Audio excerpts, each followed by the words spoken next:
안녕하세요. 명진쌤과 함께하는 즐거운 문학 시간입니다. 이 학기의 첫 번째 배우게 될 작품은요, 바로 1단원에 있는 소설 19세입니다.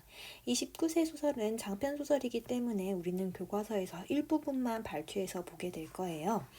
기본적으로 선생님이 수업에서 내용을 설명해 줬지만 간단하게 이 영상에서도 줄거리를 사진과 함께 설명을 하려고 합니다. 이 19세 소설은요, 갈래가 성장소설에 해당합니다. 성장소설이라 함이 중요한데요. 딱 보면은 느낌이 오나요? 네, 누군가가 성장, 누굴까요? 네, 주인공이 성장을 하게 됩니다. 특히 성장 소설에서는 이 사춘기의 주인공이 등장을 해서 성숙한 정신세계를 갖게 되는 배경이 등장을 하게 돼요. 19세도 마찬가지입니다. 주인공은 사춘기 소년이고요. 이 소년이 사춘기에서 방황하고 나름대로 일탈을 하면서 어떤 정신적인 성장을 얻는지 주목해서 봐야 작품을 잘 이해할 수 있을 겁니다. 이 소설의 특징은요, 작가가 자신의 경험을 녹여냈다는 점입니다. 교과서에서도 나와 있듯이 자전적 소설이라고 하죠. 완전한 자서전은 아니고요, 일반적인 소설의 형상화를 거쳐서 허구가 섞여 있대 그 안에 작가의 진실된 경험이 녹아 있다는 것이 특징인 자전적인 소설입니다. 이 작가님이 강릉에서 태어나셨어요. 이천에서 좀 2시간 넘게 걸리는 거리의 강릉에서 태어나셨는데 주인공 정수 역시도 강릉에 집이 있는 친구로 나옵니다. 그런데 이 정수에게는요, 한 가지 꿈이 있었습니다. 바로 드넓은 대관령에서 배추 농사를 짓고 싶다는 꿈이 있었어요. 아까 보여준 지도에서 대관령은 여기 있는데요. 강릉에서 조금 거리가 있는 산악지대입니다. 이 대관령에서 배추 농사를 짓겠다. 그러려면은 땅이 필요하고요. 땅을 가지려면은 돈이 필요합니다. 네, 돈을 벌기 위해서는 일을 해야죠. 일을 하려면은 취직을 해야 되는데요. 정수는 생각합니다. 빨리 어른이 되고 싶어. 그러면 내가 고등학교를 졸업하고 대학에 가는 것보다 상업고등학교, 상고에 가서 전교 1등 혹은 2등까지 을 하게 되면은 한국은행 당시 70년대 배경에서는 제일 규모가 컸던 한국은행에 취직을 할 수 있겠다. 취직해서 남들보다 빨리 많이 돈을 벌자라는 생각을 했던 겁니다. 자신이 생각한 어른의 삶이었죠. 그래서 이 친구 상고에 가게 되는데요. 정수 그렇지만 그의 발목을 붙잡은 과목이 하나 있었습니다. 바로 주산입니다. 지금으로 치면은 수학 과목 중에 하나라고 생각을 하면 돼요. 70년대에는 스마트폰도 당연히 없고 전자식 계산기도 없었기 때문에 이렇게 수동형으로 된 계산기인 주판을 활용하는 과목이 있었습니다. 이 과목을 정수가 유달리 못했어요. 지금으로 치면은 거의 9등급 낙제점에 가까운 점수를 받았습니다. 고민하던 정수. 네, 그래서 70년대 이렇게 주산을 배우는 장면이고요. 선생님이 이렇게 가르쳤습니다. 왜 정수가 주산을 못했냐면은 여기 보면 선생님도 그렇고 우리 아까 학생들도 그렇고 주산은 기본적으로 오른손을 활용하는 계산기입니다. 그런데 정수는요, 왼손잡이였어요. 왼손잡이다 보니까 남들보다 서툴고 느릴 수밖에 없었던 거죠. 그래서 점수가 안 나오던 정수는요, 아버지를 찾아가 아버지 저 학교 그만둘게요 라고 얘기합니다. 이 당시가 고등학교 1학년 겨울방학이었거든요. 그러니까 1년 정도는 학교를 다닌 상황이에요. 그래서 아버지께 사퇴를 부탁드리는데 아버지 뭐라고 하셨을까요? 네, 당연히 반대합니다. 무슨 소리를 하는 거야 너희 자식. 당장 내일이 개학이었거든요. 개학식이니까 짐이나 싸. 하지만 정수는 자신의 뜻을 굽히지 않고 오히려 교복과 교과서를 불태우는 등 아버지와 어머니께 대들죠. 그래서 결국은 아버지가 양보를 합니다. 정수 대관령으로 떠납니다. 그러니까 자퇴를 한 거예요. 친구들은 2학년으로 올라가고요. 자기는 친구들이 2학년으로 올라갈 때 처음으로 대관령에서 농사를 시작합니다. 결과가 어땠을까요? 네, 고생고생해서 다행히 풍작을 거두었습니다. 풍작이라는 것은요, 풍부한 수확 결과물이 있었다는 거예요. 그래서 이게 정수고, 배추 농사에서 아주 풍작을 거두어서 큰 돈을 벌게 됩니다. 이 돈을 번 것을 가지고 뭘 했을까요? 네, 여러 가지를 하는데요. 이제 뭐 어른의 삶을 살게 되는 거죠. 우리 정수는요, 어른이 되는 게 인생의 목표였으니까요. 그래서 머리도 이렇게 기르고요. 옷도 화려하게 입고 오토바이도 한 대 삽니다. 당시로서는 오토바이가 어른의 상징, 어른의 증표였거든요. 그래서 이제 정수가 어른의 삶을 사는가 싶었는데요. 문제는 정수가 행복하지 않았다는 겁니다. 하고 싶은 대로 했는데 허전한 마음이 한 구석에 남아 있어요. 왜 허전할까? 그 내용을 우리가 교과서에서 자세히 알아볼 수 있습니다. 왜? 그리고 이 부분에서 어떤 깨달음을 얻은 정수가 정신적으로 성장하는 모습이 드러나요. 우리 아까 성장소설의 개념 잠깐 살펴보았잖아요. 그래서 어떤 깨달음이 있었는지, 어떤 성장을 하는지 주목해서 봐야 할 필요가 있습니다.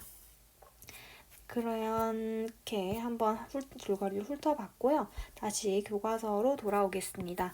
교과서 1단원의 21페이지에서 우리가 29페이지까지 아마 있을 거예요. 29페이지까지 있는데 미리 좋은 소식을 하나 알려주자면 우리가 25페이지에서 가만히 앉아 있었다 까지 하고 중간에 25 중간에 25, 26, 27, 28에 여기까지 삭제하겠습니다. 삭제한다는 건요, 수업과 시험에서 다루지 않겠다는 겁니다. 왜냐하면 농사 짓는 얘기가 주를 이루기 때문에 우리가 성취 기준에 기반해서는 크게 다루지 않아도 된다고 생각을 했어요. 그러면요, 다시 21페이지로 돌아갈게요. 21페이지 한번 앞부분 줄거리 다시 봅시다. 우리 정수는요, 형이 있습니다. 형이 있는데 공부를 잘해요. 그래서 형에 대한 열등감이 있죠. 나 자기보다 잘난 사람에 대한 질투가 있다는 거예요. 그리고 성적인 호기심, 여자에 대한 관심, 그리고 대관령 너머 세계에 대한 동경을 가지고 있습니다. 친구와 떠난 여행에서 대관령의 넓은 밭을 보고 나도 여기서 농사를 짓겠다 결심합니다. 빨리 돈을 벌어서 자금을 마련하기 위해 주변에서는 반대하지만 나는 상고에 진학을 하고요. 하지만 주산을 잘 못해서 적응을 못합니다. 결국은 나는 이렇게 생각합니다. 우리 정수는요, 적성에 맞지 않는 공부를 하느니 학교 빨리 그만두고 농사를 짓겠다고 선언을 합니다. 그래서 이 부분부터 봅시다. 내일같이 개학이 다가왔다. 내일 개학입니다. 근데 나는 그날 저녁에 아버지에게 무릎을 꿇고 얘기를 합니다. 드릴 말씀이 있는데요. 저 이제 학교 안 다녀요. 아버지 화가 나죠. 아버지가 안 다니면 뭐 할 거냐고 물으니까 절대로 속을 안 썩일 테니까 대관령으로 보내주세요 라고 얘기를 합니다.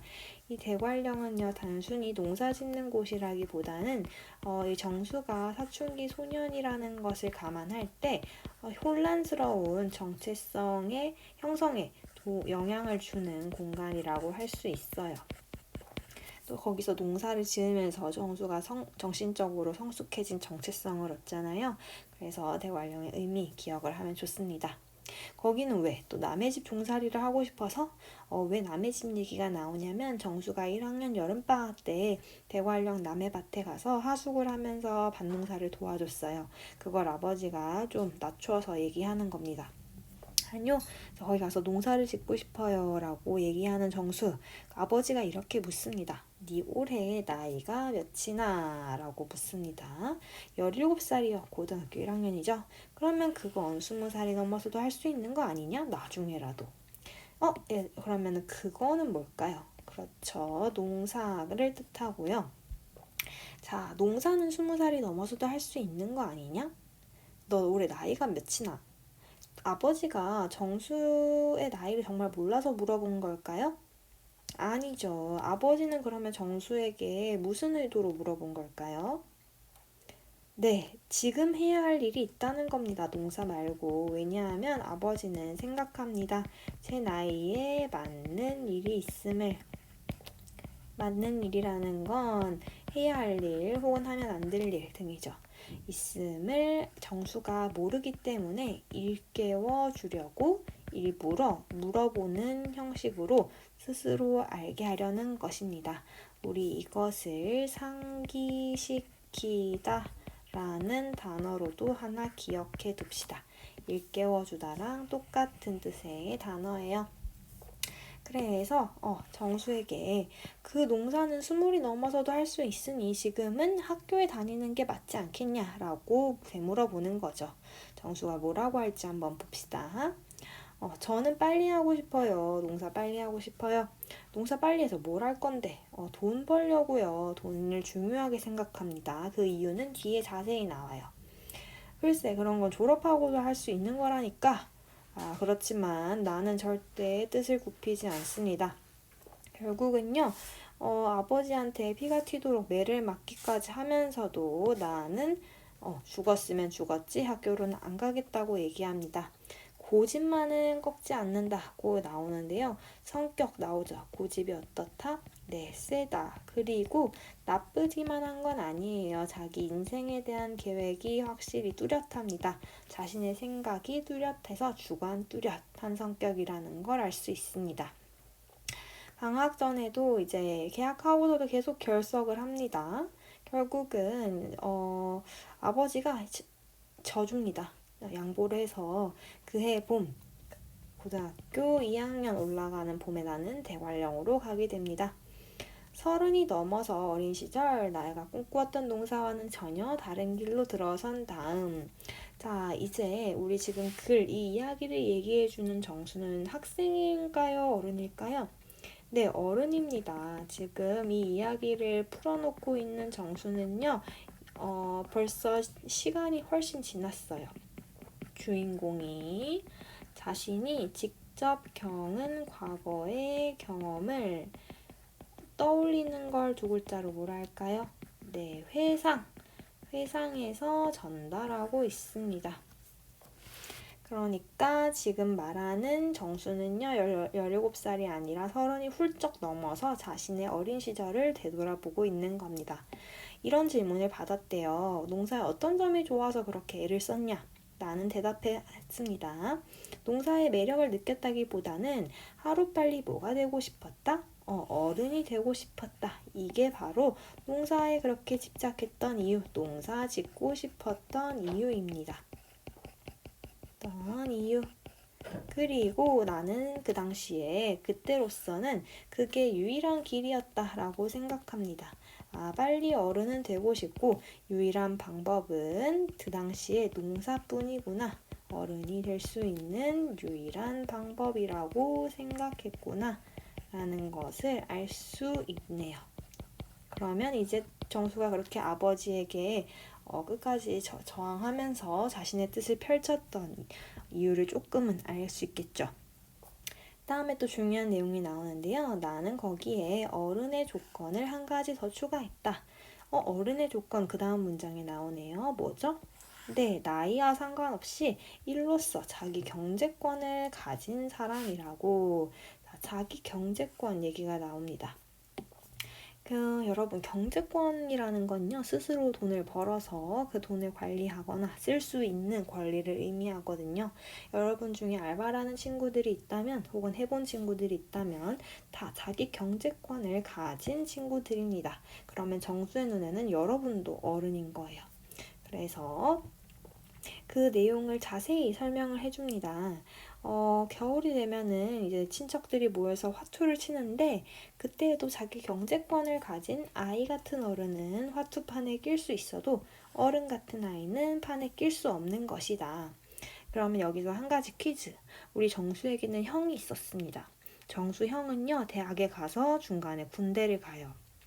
군대를 가니까 직업이 있어요? 없어요?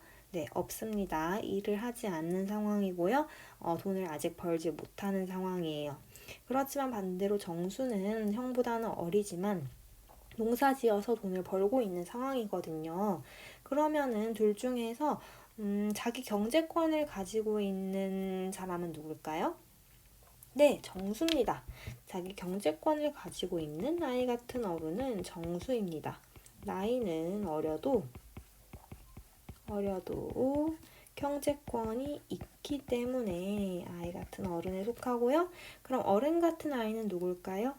네, 형입니다. 형은요, 나이는 들어도 성인이어도 자기 경제권이 있다 없다?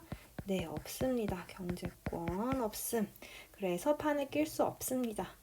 20몇 살이 되어도 형은 아직 집에서 돈을 물어가는 아이지 돈을 버는 어른이 아니기 때문이다.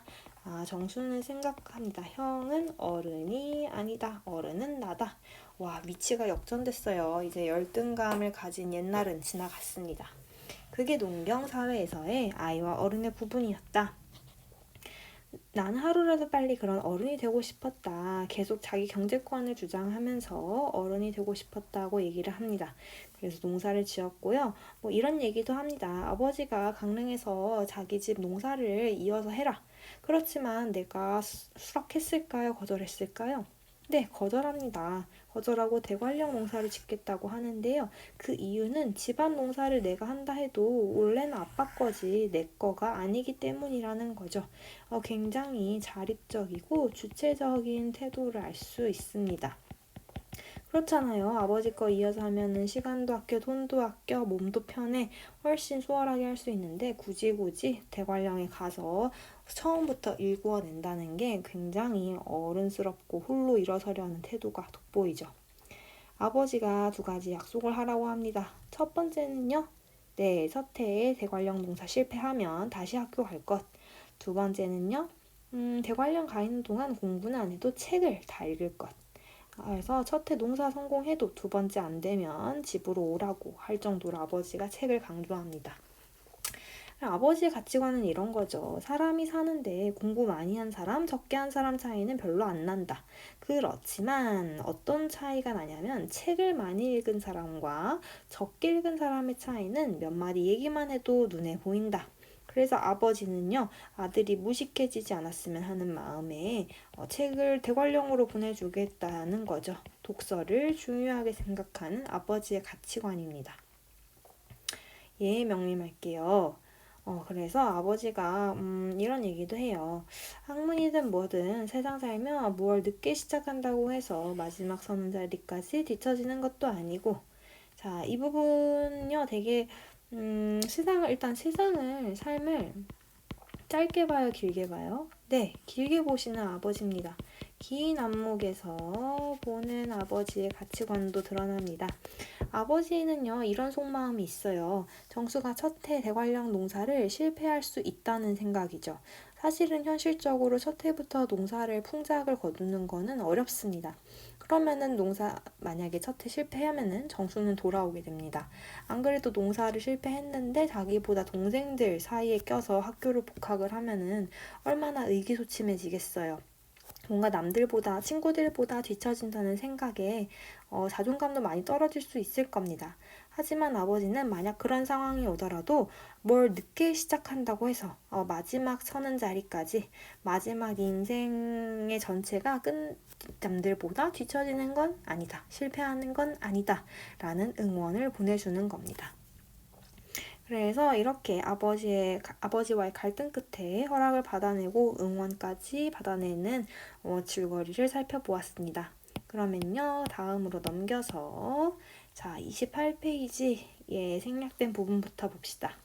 이 생략된 부분에서는요, 이제 첫 번째 농사, 두 번째 농사까지 성공한 내가 큰 돈을 쥐었다. 그렇게 그 돈을 가지고 어른의 세계, 왜냐면 자기 경제권이 생기는 거니까요. 어른이 됐다고 생각하고 상인들과 흥정도 하고 오토바이도 사서 다니는 등 어른처럼 행동하지만 행복하지 않습니다. 어쩐지 서글퍼요. 마음이 허무하기 때문입니다.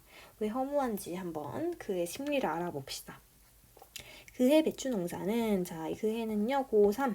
친구들은 고3, 나는 두 번째 농사를 지은 해입니다. 결과가 어땠을까요? 네, 그만했습니다. 나쁘지 않았어요. 이익도 손해도 없었다. 감자는 오히려 수확이 더 많았습니다.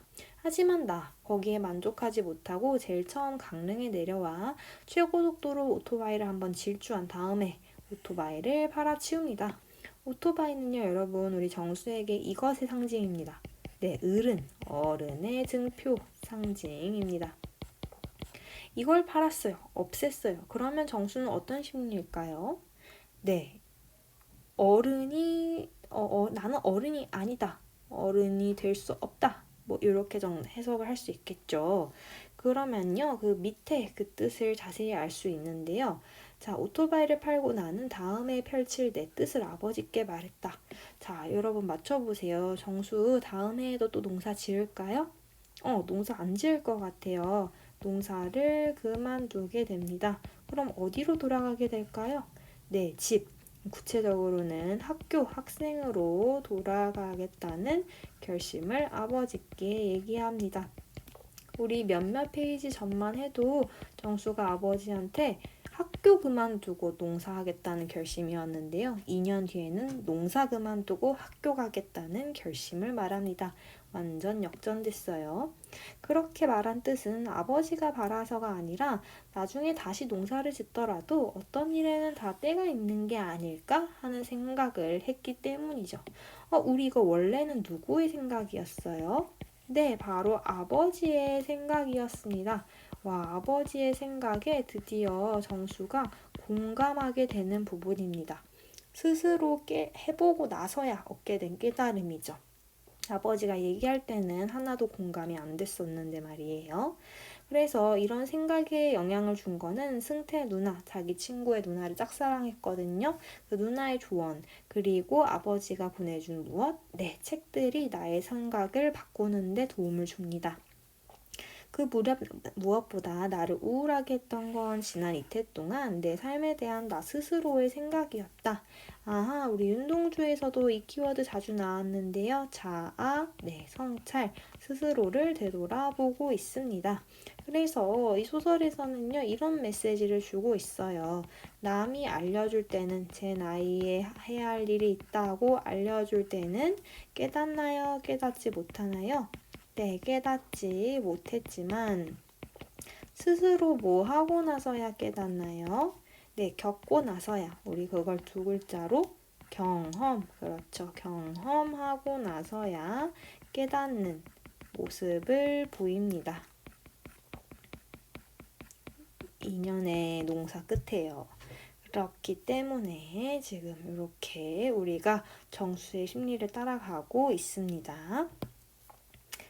그래서 왠지 그 기간 동안 내가 했던 것은 어른 노릇이 아니라 어른 놀이였다는 생각이 자꾸 나를 무겁게 합니다. 자, 여러분, 어른 노릇과 놀이의 차이가 뭘까요? 네, 일단 어른 놀이부터 찾아봅시다. 어른 놀이는요, 어른이 아닌데 어른을 따라하는 것, 어른 흉내라고 할 수 있고요. 그럼 그 반대인 어른 노릇은요? 네, 진짜 어른, 그러니까 성숙함을 갖춘 진짜 어른으로 행동하는 것이 바로 노릇이라고 할 수 있겠습니다. 그래서 난 노릇이 아니라 놀이를 했던 거죠.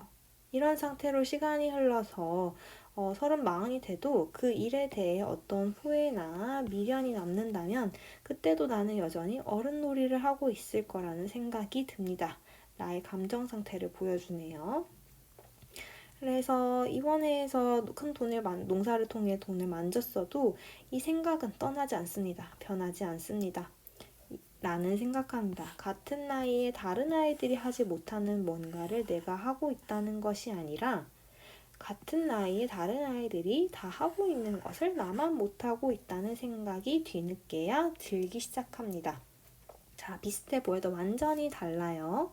같은 나이의 다른 아이들, 내 친구들이 못하는 거를 나는 해. 나는 그래서 특별하고 우수하고 앞장서고 있어. 이게 아니라 오히려 다른 친구들은 다 하는데 나만 못하네. 나만 뒤처지네. 나만 뒤떨어지네. 라는 생각이 스며들기 시작하는 겁니다.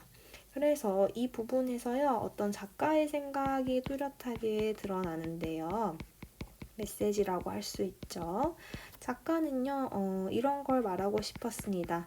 제 나이에 어떤 일, 해야 할 일, 맞는 일, 할 일이 있는데 그것을 무시하면 나중에 어떻게 된다? 네, 후회하게 된다는 것을 정수의 이야기를 통해 말하고 싶었던 겁니다. 그렇죠. 약간 그런 거예요. 우리 반에 다 수영을 할 줄 알고 다 자전거를 탈 줄 아는데 나만 혼자 못하네. 그런 것에 대해서 생각을 해볼 필요도 있어요. 그러면요, 쭉쭉쭉 내려가서 오토바이와 배추를 판 돈을 통장과 아버지 앞에 드렸는데 아버지가 말합니다. 그래, 그동안 네가 지은 건 농사가 아니다. 운이 좋아 남이 만지지 못한 돈을 만지긴 했어도 그거야 농사가 아니고 노름이고 장난인 거지. 자, 여기서는요, 선생님이 지금 필기는 안 하겠지만 아버지가 왜 정수의 농사가 노름이고 장난이라고 생각했냐면 정수의 문제점은 딱 이거예요. 정수는 빨리 어른이 되고 싶었어요. 그게 사춘기 소년의 정수 인생의 목표입니다. 그러면요, 그렇게 어른이 되려면 경제권이 필요하잖아요. 그래서 정수가 농사를 지어서 경제권을 가집니다. 그래서 어른이 됩니다. 그런데 이제 앞으로 어른으로서 어떻게 살아가야 할지는 정수의 머릿속에 없어요. 왜냐하면은 정수 계획의 목표는 어른 되기이지 어떤 어른이 돼서 어떻게 살아야지는 하나도 없는 빈칸이기 때문입니다. 아버지는 그걸 알고 있었어요. 그래서 정수가 농사를 한 거는 진짜 진지한 인생의 자세로 임한 것이 아니라 하루 빨리 어른이 되고 싶은 급한 마음에 시작한 거라서 장난이라고 생각하는 거죠. 하지만요, 아버지가 그냥 무시만 하는 것은 아닙니다.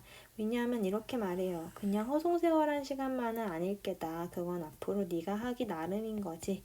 왜냐하면 아버지는 그 2년 동안에 내가 성숙함을 얻을 수 있었던 시기라고 생각하기 때문이죠.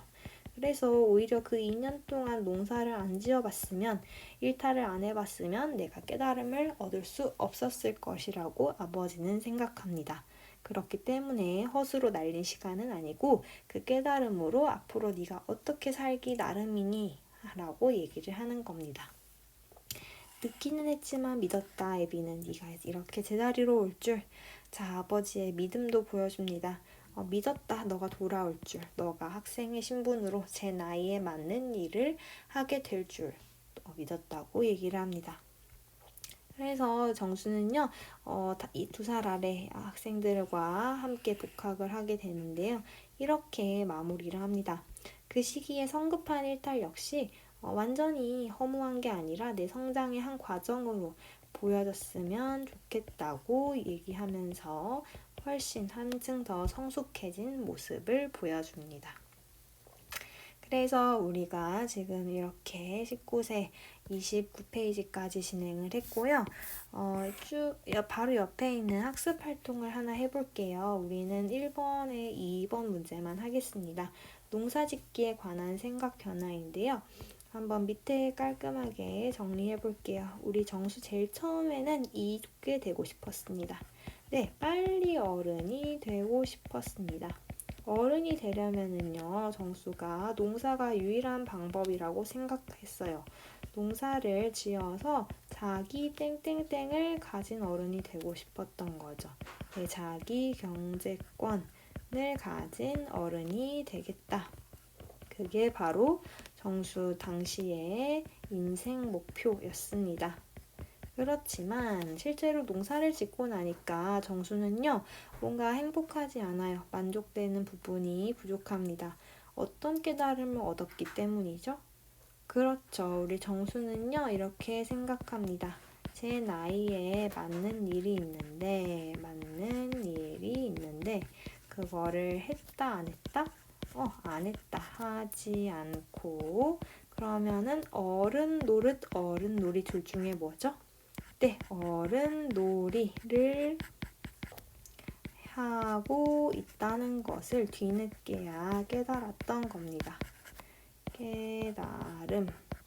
이게 바로 정수의 마음을 서글프게 한 깨달음, 정신을 차리게 한 깨달음입니다. 그래서 우리는요, 이거 생각 변화를 알면은 소설의 주제, 줄거리 다 알 수 있는 거거든요. 어른놀이, 깨달음, 이런 생각 변화를 기억을 해주면 좋습니다. 네, 그리고 이제 마지막으로 32페이지에서 19세에 대한 정리가 있어요. 이걸 한번 다들 훑어보세요. 실제 체험을 바탕으로 한 자전적 소설이고 여러 가지 일을 겪으면서 결국은 성장 소설입니다. 여러분 성찰하는 부분도 한번 다시 짚어보고요. 그래서 이제 이 19세라는 소설은요, 이런 주제를 담고 있어요. 한 소년의 꿈, 농사 짓는 꿈이라든지 어른이 되겠다는 꿈, 그리고 꿈과 그것을 건강한 방법이라기보다는 좀 일탈을 하면서 성취를 하고자 했던 거잖아요. 일탈을 통한 정신적인 성장, 그게 바로 이 소설이 담고자 한 메시지라고 생각하면 됩니다. 네, 그래서 이번 시간에는요, 19세를 함께 읽어보고 내용을 파악을 해봤습니다. 여러분들이 이 소설을 다시 중간고사 대비해서 공부할 때에는 왜 정수가 빨리 어른이 되고 싶었는지, 어떤 방법을 선택했는지, 정수는 어른이란 어떤 조건을 가지고 있어야 하는지, 그걸 앞부분에서 주목을 하고요. 뒷부분에서는 농사를 짓고 난 정수가 왜 행복할 수 없었는지, 어떤 깨달음이 있었는지, 그래서 어떻게 성숙해졌는지 이렇게 짝딱딱 짚어서 기억을 하면 될 것 같습니다. 네, 모두 수업 듣느라 고생 많았고요. 다음 시간에 다른 작품으로 만나보겠습니다. 안녕.